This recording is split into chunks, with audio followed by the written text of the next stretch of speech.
¿Y ahora qué tiene que hacer? Ahora vamos a saber cómo va a atravesar esos gases a través de la barrera hematogaseosa. Porque ya ha llegado muy bien, ha ventilado bien, pero ahora tenemos que asegurarnos que haya una correcta difusión de gases. ¿Ya? Recordando. ¿Cuál es la unidad fisiológica pulmonar? ¿Por qué cree que está formada la unidad fisiológica pulmonar? Pues tiene que ser por la vía conductora, porque es la función del pulmón. Entonces, ¿por qué está formado? Pues va a estar formado por el bronquiolo respiratorio, el conducto alveolar, el saco y los alveolos. Todo esto. Y esto también se le conoce como el ácido. Muy bien. El ácido. Y por ahí ácido pulmonar. Y por ahí, cuando se haga la clase de enfisema, eso es muy importante que se acuerden de dónde viene el ácido. Bronquiolo respiratorio, conducto, saco alveolar, alveolos. Ahí está. Esa es la unidad fisiológica pulmonar. Ahora, ya sabemos que ahora tenemos que hacer que los gases atraviesen esta barrera hematogaseosa. Estos capilares y el aire que tienen que atravesar los gases. O sea, ya llegaron ahí muy bien, correcto, la ventilación. Ahora tengo que hacer que estos pasen. Y entonces hay una ley, ¿ya? Bueno, es la ley de Fick, ¿ya? Pero esto va a establecer la difusión de estos gases, porque los gases van a pasar por difusión, ¿ya? Primero, ¿ustedes qué creen? El área, para que haya difusión, para que haya una mayor difusión, tiene que haber, por lógica, una mayor área, ¿no? Si hay una mayor área, pues el oxígeno va a pasar, el CO2 se va a ir hacia el ambiente. Si tengo este poquito y tengo este grandote por acá, pues por acá se va a difundir más que por acá. O sea, tiene que haber, a cuanto mayor área, mayor difusión. Es por eso que todo el árbol traqueobronquial está diseñado para eso, porque todas las subdivisiones, ramificaciones hacen que el área aumente. ¿Para qué? Para que haya una mejor difusión. Todo es por algo. Entonces, cuanto mayor área, mayor difusión. Muy bien, el árbol traqueobronquial está preparado para ello. Se ha dividido tanto en los alveolos, hay una mayor área transversal, entonces hay mayor superficie, entonces va a haber una mayor difusión. ¿Ya? Ahora, luego, ¿por qué otra cosa se va a difundir los gases? Por la diferencia de presiones. Con lo que les había dicho, tiene que haber diferencias de presiones para que pase algo. Ya lo hemos visto en los alveolos, acá también tiene que haber una diferencia de presiones para que el aire pueda entrar, la presión de oxígeno pueda entrar y el CO2 pueda salir. Ya tiene que haber una diferencia de presión. Entonces, ese es otro punto. ¿Y qué otra cosa involucra en la difusión de los gases? El grosor de la membrana. Obviamente, recordemos, si nos ponemos a recordar, ¿se acordarán que teníamos el neumocito tipo 1, ¿no? Bien delgadito y por acá andaba el neumocito tipo 2, ¿no? Más gordito, más cúbico. Aquí teníamos el capilar, acá el glóbulo rojo por acá, y por acá pues habría otros alveolos por acá. Entonces, esta distancia, el grosor de la membrana es muy pequeño. Solamente tienes al neumocito y al endotelio, prácticamente. Entonces va a difundir. Cuanto más delgado sea, pues va a difundir mejor. Además, es bueno recordar que, ¿por qué no pinta? Ahí está. Que en este espacio también va a haber algunas fibras reticulares por acá, ¿ya? Va a haber tejido intersticial, ¿ya? Entonces, ¿qué va a pasar si aumenta el grosor de la membrana? Va a haber más fibras intersticiales por acá y más grosor. Pues entonces los gases van a pasar con dificultad, no van a pasar con dificultad. Entonces depende también del grosor. Entonces, pues, hasta ahora vamos. A mayor área, mejor difusión. Tiene que haber una diferencia de presión parcial para que haya difusión. Y tiene que haber un menor grosor de membrana para que haya una difusión. Todo esto es la ley de Fick, pero eso para que porque si le ponen la ley de Fick, eso no. Eso para que lo entiendan. Mayor área, mayor diferencia de presión parcial y menor grosor. Y esto ha sido pregunta también. ¿Qué tiene que pasar para que haya la difusión de gas? Pues tiene que haber una suficiente área, un grosor, un adecuado grosor, un grosor disminuido, no va a ser la membrana engrosada, y una diferencia de presión parcial. Ya, porque si acá tenemos la misma concentración de aquí a acá, pues el oxígeno no va a pasar. Otra cosa que también involucra en la difusión va a ser la constante de difusión del gas. Cada gas, tanto el CO2, el oxígeno, el monóxido, van a tener una diferente constante de difusión, ¿ya? Que eso ya es una propiedad inherente del gas, que tiene que ver con el peso del gas y con la solubilidad. Mayor solubilidad, pues pasa el gas. Mayor peso, pues no pasa tan bien, ¿ya? Entonces, hay la constante de difusión está compuesto por estos dos términos, ya, por eso los menciono porque también lo pusieron y puede ser que le diga, oye, si pesa más una molécula, pues pasará menos, si es más soluble, pasará más. Esto es parte de la constante de difusión. Entonces tenemos la constante de difusión, vamos a tener acá al oxígeno, el CO2 y el monóxido. Van a tener diferentes constantes de difusión. El dióxido de carbono se va a difundir hasta 20 veces más rápido que el oxígeno.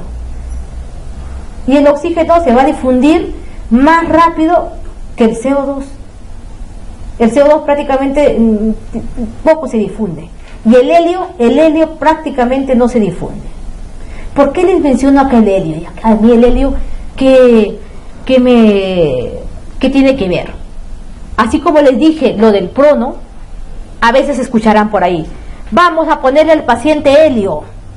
Ahí, por alguna vez que vayan al hospital o si tienen o rotan por alguna unidad de cuidados intensivos, respiratorios intermedios o lo avanzado, van a ver, hoy vamos a usar helio en este paciente. Te dirán, ¿y por qué está usando el helio?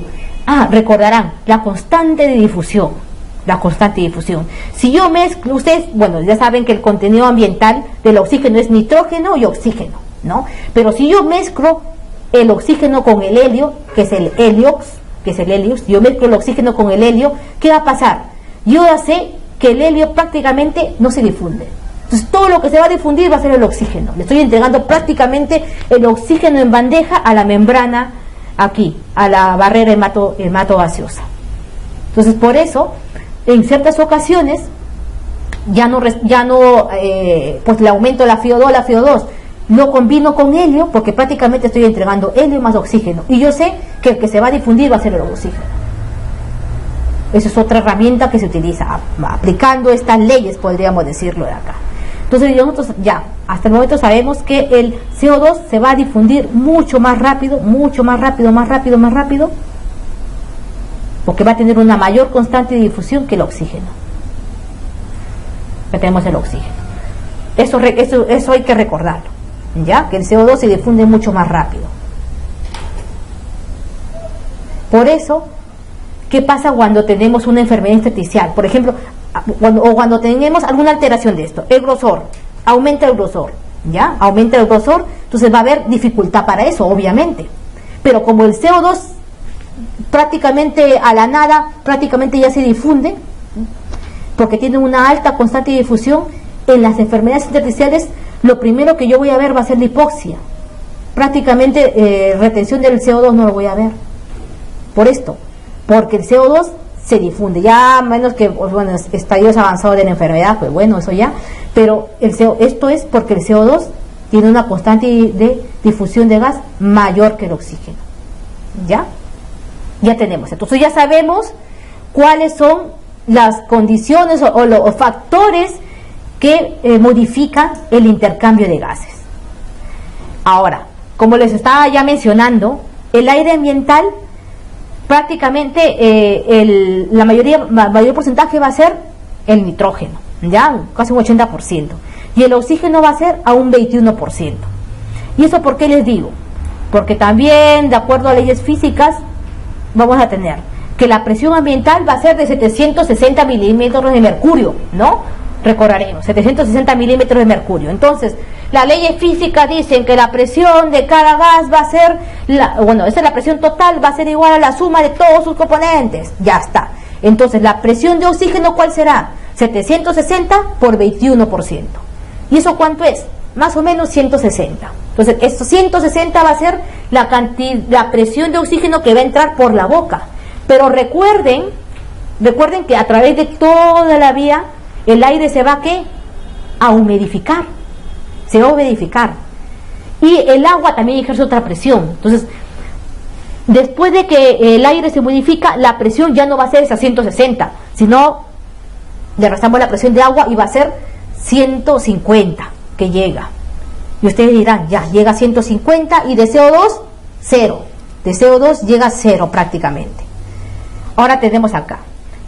Vienen de los tejidos, producto del metabolismo, se produce el CO2, como tenemos acá, y llega acá, llega a través de la arteria pulmonar. Recordemos que llegaba a través de la arteria pulmonar, y acá tenemos a los capilares sanguíneos. Entonces, tenemos acá, llega una presión de oxígeno de 40, y acá se han confundido, es una presión de CO2, ¿ya?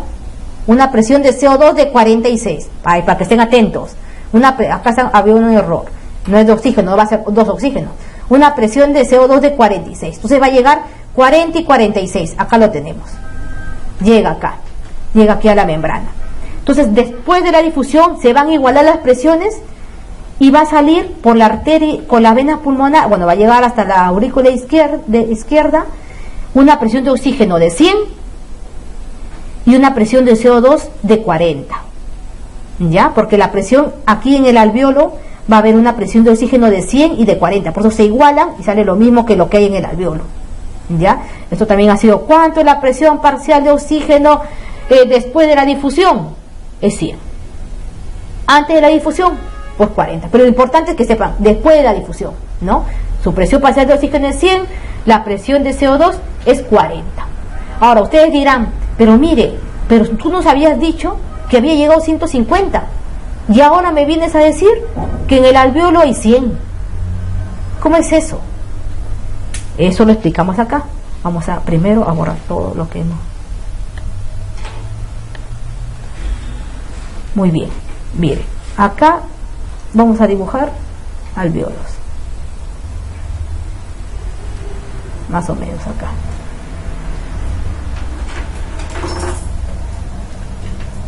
Entonces, ¿qué pasa? Si nosotros marcaríamos el aire que hay en este alveolo, lo marcaríamos acá, imagínense. ¿Ustedes creen que la siguiente ventilación, esos marcadores que se supone que el aire ya se ha ido, ya no lo voy a encontrar? No. La ventilación podríamos decir, es un proceso lento. Voy a seguir encontrando restos de la ventilación anterior. Y con cada ventilación voy renovando totalmente, podríamos decir, el aire que está dentro del alveolo, hasta que más o menos en la ventilación 7, 8 ya no voy a encontrar. Va a ser el aire totalmente renovado con esa presión de 150. Por eso es que como hay una combinación del 150 más lo que hay aquí, lo que ha quedado de la anterior respiración, por eso la presión alveolar se ha estimado en 100. Entonces, saber eso. La presión alveolar es 100 y la presión de CO2, va a ser 40 después de 40, ¿producto de qué? Porque se ha quedado con la respiración anterior, porque si no tendría que ser CO2 cero. Por eso es que aquí en el alveolo encontramos estas presiones. Y entonces, al salir del alveolo, obviamente, la vena pulmonar que lleva la sangre va a tener las mismas presiones que el alveolo, porque se igualan las presiones, va a haber un intercambio hasta que se igualen las presiones, Entonces le pueden preguntar, ¿cuánto es la presión del alveolo? El oxígeno, 100. ¿Cuánto es la presión después de la difusión en las venas pulmonares? 100. Es 100. Entonces ya tenemos esto. Vamos a pasar a la siguiente. Acá. Bueno, Acá. Luego una vez que ya, bueno, ya nos has explicado bien esto de las presiones parciales de oxígeno, de la presión de CO2 que hay, de cómo se ha hecho que el oxígeno entre y salga por acá, y pues cuánto es la presión parcial de oxígeno. Otra cosa que podemos extraer de esta diapositiva, se acordarán que hemos visto las pruebas de función pulmonar, ¿no? Le hemos visto la espirometría, más o menos cómo va, la dilución de helio y la pletimografía, que me sirven para identificar el volumen residual. Y falta otra prueba, porque ¿cómo puedo yo? Tiene que haber alguna prueba que me permita saber cómo funciona esa membrana, ¿no? Eso se llama una prueba de difusión del CO2, del monóxido. Una prueba de difusión del CO2 con una respiración simple. Como les dije, se usa este gas, se hace respirar al paciente este gas, y a través de fórmulas podemos identificar si hay una alteración en la barrera hematogaseosa, a través del método de difusión. Entonces, si tenemos un paciente que sospechamos que tenga alguna enfermedad intersticial, pues mira, como en la enfermedad intersticio está aumentado el grosor de la membrana, me habían dicho que para ver el grosor de la membrana indirectamente lo podía valorar esa función a través de una prueba de difusión del CO, que esa prueba se llama la DLSO, la difusión del CO2. Esa es una prueba de difusión que es para valorar esto, la barrera hematogaseosa. Entonces, esta prueba pues me va a salir un resultado normal o un resultado alterado, obviamente. Me puede salir normal o me puede salir disminuido, que son la mayoría de patologías, pero por ahí me podría salir alto, lo dejamos acá, pero me va a salir mayormente normal o disminuido esta prueba, para ver estas propiedades, la difusión. La difusión también va a depender, porque miren a quién se une el oxígeno y el CO2, luego también lo veremos, se van a ir a los glóbulos rojos, ¿no? También va a depender de la anemia, por eso es que esta prueba se hace como un control con la hemoglobina que tenga el paciente. De acuerdo a la hemoglobina, pues va a tener tal valores, una cosa así, pero bueno, eso ya después lo vean. Lo importante es que me puede salir esta prueba que me va a ver la difusión normal o disminuida. ¿En qué patología me vería disminuida sabiendo todo esto? Que esto involucra la difusión. ¿Cuándo podría estar disminuida? Cuando tengo poca área, ¿no? ¿Y cuándo tengo poca área? Un enfisematoso. ¿Se acuerdan? Que es como el pulmón de un enfisematoso es como una bolsa, y nuestros pulmones deberían ser como un racimo de uvas, porque en el enfisematoso toda la retícula se ha destruido y se ha puesto como una bolsa, entonces tengo menos área. Entonces voy a encontrar la difusión disminuida en un enfisematoso, en el enfisema pulmonar. ¿En dónde más voy a encontrar disminuida la difusión? Un grosor aumentado en la CEPIT, en la fibrosis, en todo lo que son las CEPIT.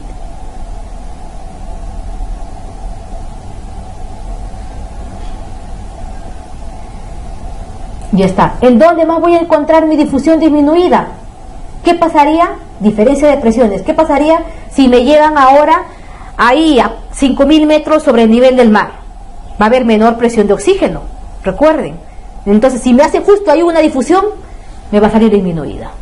¿Por qué? Porque voy a tener una menor presión parcial de oxígeno. Bueno, luego mi cuerpo se aclimatará y todo eso. Pero si ahorita llegando me hacen esa prueba, pues me va a salir disminuida. Ahora, hay ciertos casos que esta prueba me puede salir aumentada. ¿Y usted creen que por qué sería? Recuerden que le dije que esto se unía a glóbulos rojos, ¿no? Los gases se van a unir a los glóbulos rojos, el oxígeno se va a unir a los glóbulos rojos. Si yo tengo glóbulos rojos acá, imagínense, acá tengo glóbulos rojos, bonito. Cuando entre el CO2, el monóxido de carbono, porque yo voy a usar monóxido de carbono para esta prueba, entra el monóxido y se va a unir a porque él no distingue que esté aquí, que esté acá, le da igual al monóxido. rápidamente el monóxido se va a unir acá. Rápidamente, se une a todas los hematíes que están en el espacio alveolar. Entonces, ¿qué va a pasar aquí? Oh, la DLCO va a estar aumentada. Eso no quiere decir, uy, está aumentada, quiere decir de que mi membrana trabaja a más del 100%. No, es que ha pasado esto. Miren, esto también ha sido pregunta. ¿En qué casos hay la DLCO aumentada? Recuerden, venía el CO2, el monóxido me dijo que se une rápidamente al glóbulo rojo. Y si lo encuentra primero el glóbulo rojo, pues se va a unir ahí, la capacidad de difusión va a salir aumentada. ¿Eso qué va a pasar? En la hemorragia pulmonar, en la hemorragia alveolar. En el churestado, todo lo que te cause hemorragia alveolar, pues va a tener la difusión aumentada. Hay otra patología, el asma también, pero bueno, cuando encontramos difusión aumentada es prácticamente hemorragia alveolar, pero obviamente un paciente con hemorragia alveolar no le voy a hacer una difusión. ¿Qué le haría? ¿Quién se comía esos glóbulos blancos?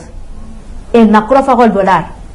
Un lavado, obviamente en la radiografía se ve, pero un lavado, el patólogo me dice, he encontrado hemosiderófago, se luce el macrófago, del producto de la grasa de hemoglobina, sangre dentro del macrófago, hemorragia alveolar. Así me va a decir el patólogo, hemos encontrado hemosiderófago. Pero bueno, entonces esto es otra prueba. Obviamente esta prueba no la voy a usar a un paciente que está con hemorragia porque estaría en UBI, pero aunque no lo crean, ha sido pregunta, ¿ya? Entonces hemos exprimido esta diapositiva, ¿ya? ¿Qué más le podemos sacar? Nada. Entonces ahora vamos a ver, ya ha llegado el aire, diferencia de presión, ya saben, la diferencia de presión ha pasado, una correcta membrana basal, muy bien. ¿Y eso es solamente lo necesario para producir el intercambio gaseoso? Pues no. ¿Qué hay acá abajo? Ahí, ¿dónde está? ¿Qué hay acá abajo? Los vasos sanguíneos.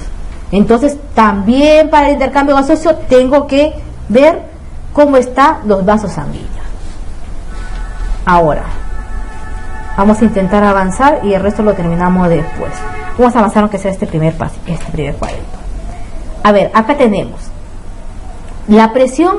Va a haber presión dentro de los vasos sanguíneos y va a haber presión fuera de los vasos sanguíneos. Ya sabemos que la presión dentro de los vasos sanguíneos ya son muy conocidas, lo podemos encontrar en varios libros. Si esto va a ser mi aurícula, esto va a ser mi ventrículo derecho,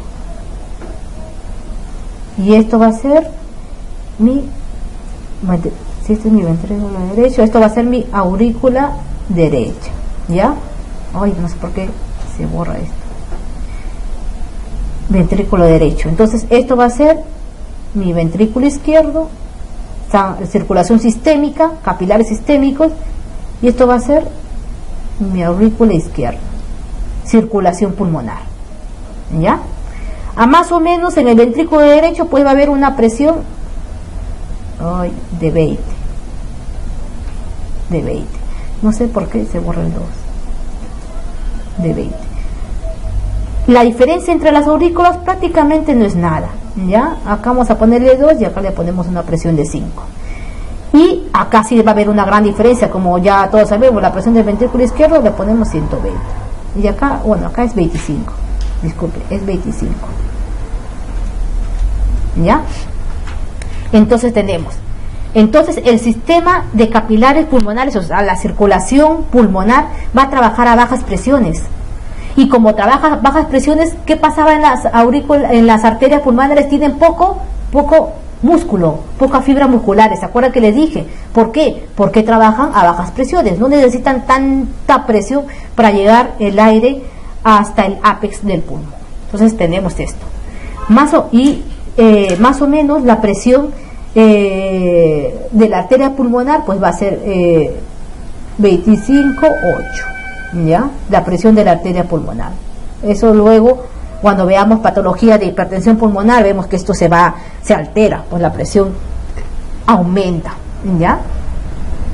Entonces tenemos esto, va a haber una presión dentro de los vasos. La presión también, esta presión tiene que tener una presión adecuada. ¿Por qué? Porque si no hay el correcto flujo sanguíneo, pues no, por más que llegue el aire, recuerden que está bajo el capilar, que tiene que pasar los gases, pues no va a haber flujo sanguíneo, no va a haber difusión. Entonces, ¿qué es lo que en un tromboembolismo pulmonar? También tendríamos la difusión disminuida, ¿no? Pero no le vamos a hacer una prueba de difusión a un tromboembolismo pulmonar. Bueno, eso, es importante tener este concepto. El sistema pulmonar trabaja a bajas presiones, ¿ya? Pero no solamente hay presiones dentro de los capilares, aquí, dentro de los capilares, sino va a haber presiones fuera de los capilares, ¿ya? Por fuera. Pero estos vasos que van a estar, estos vasos sanguíneos, vamos a como que dividirlos en dos tipos, ¿no? Vasos alveolares y los extraalveolares. ¿Por qué? Porque se van a comportar totalmente diferente, ¿ya? Esto les explico porque también ha habido por ahí una pregunta y esa sí ha sido muy rebuscada, pero vamos a entenderlo desde lo básico. Entonces vamos a tener acá vasos alveolares que pasan por el alveolo y los vasos extraalveolares. Estos son los vasos extraalveolares, los que están por acá. Muy bien. Ahora, ¿qué pasa aquí? ¿Qué pasa si tomamos todo el aire, inflamos el alveolo a no más poder? ¿Qué va a pasar? Los vasos alveolares van a disminuir de calibre, como vemos aquí. Disminuyen de calibre. Entonces va a haber una mayor resistencia al pase del flujo por acá. En esta zona, cuando hiperinsuflamos, cuando hacemos una capacidad inspiratoria, un volumen expiratorio forzado a tope, muy bien, los vasos alveolares van a disminuir de tamaño, como vemos acá, y la resistencia aumentaría. Pero, ¿qué va a pasar? Los vasos extraalveolares se comportan totalmente diferente. Y lo mismo, si exhalamos a no más poder, a casi el volumen, a la capacidad residual funcional, entonces, ¿qué va a pasar? No va a comprimir los vasos alveolares y acá va a haber menor resistencia. Y aquí va a haber mayor resistencia, pero en esta zona.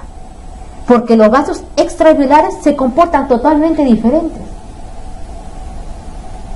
¿Y esto por qué pasa? Porque los vasos extraalveolares no van a depender de la presión del alveolo, sino van a depender de la presión que está por fuera del alveolo, de extraalveolar, del parénquima. Aquí, ¿qué va a pasar? ¿Qué pasa si nosotros aumentamos el volumen sobre los vasos extraalveolares? Va a haber una tracción, los voy a traccionar, los voy a distender, al contrario de los vasos alveolares. Entonces aquí, cuando me lleno a tope, pues en esta zona la presión va a disminuir, los vasos extraalveolares. Entonces va a haber aquí una menor resistencia. Y al contrario, si yo expiro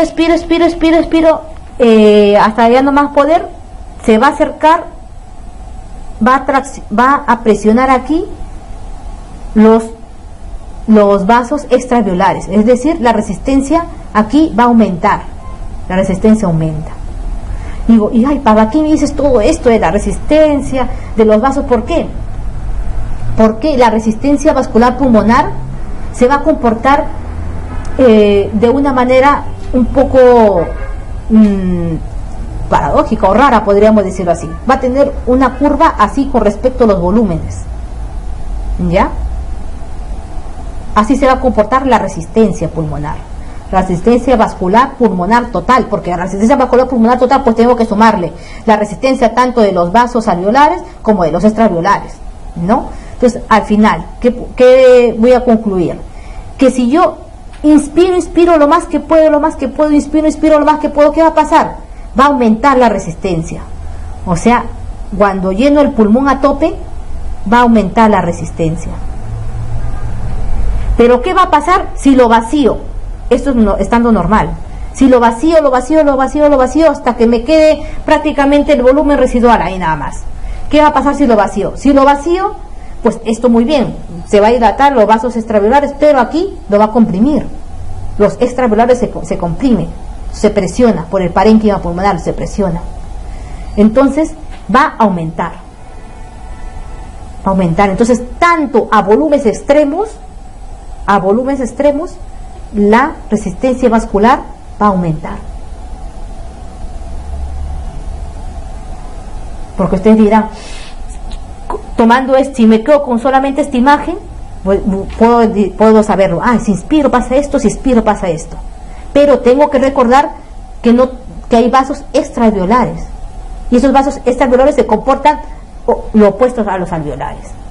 Entonces, por eso, ¿cómo se llama? Tanto en una inspiración forzada y la expiración forzada, pues la resistencia vascular aumentaría. ¿Y qué tendría que pasar para que esta resistencia vascular disminuya?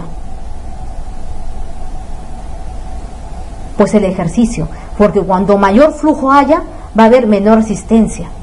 Eso ha sido también pregunta, un poco, esa sí ha sido una pregunta complicada, porque analizar esto, ustedes dirán, uy, si me pone la inspiración, comprimo y todo esto, la inspiración forzada, pero no.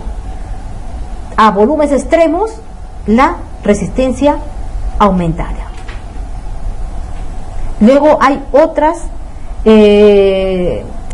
factores que van a también alterar la resistencia vascular pulmonar, que todo eso también tiene que ver con la difusión, porque si tenemos aquí poco flujo, no pasa nada, pues no se va a difundir. Todo lo que tenga que ver con esto va a tener que ver con la difusión, ¿ya? Entonces tenemos, para no cortar con la clase de otro y luego poder hacer un repaso pequeño, ¿les parece que nos quedamos aquí y a la próxima clase retomamos la resistencia vascular, que es un poco difícil de comprender por tantas cosas que tienen que ver acá, y hacemos un pequeño repaso de hasta dónde llegó? O sea, nos hemos quedado que el aire ha entrado, qué tiene que pasar para que difunda las características de la membrana, para que difunda adecuadamente el gas, un buen flujo sanguíneo, la circulación. Y luego iremos viendo ahora qué más va a haber. Ya eso para ir contando la historia, porque luego tenemos que llegar hasta que el aire circule, los gases circulen y depositarlos hasta el tejido, porque recordemos que la función cardinal del sistema respiratorio, ¿cuál va a ser? Tomar el oxígeno del ambiente, darlo al tejido, y el CO2 eliminarlos al exterior. Entonces tenemos que llegar a eso. Ya vamos más o menos por la mitad. Luego vamos a ir viendo los fármacos, a niveles que actúan y cómo eso, entender por qué.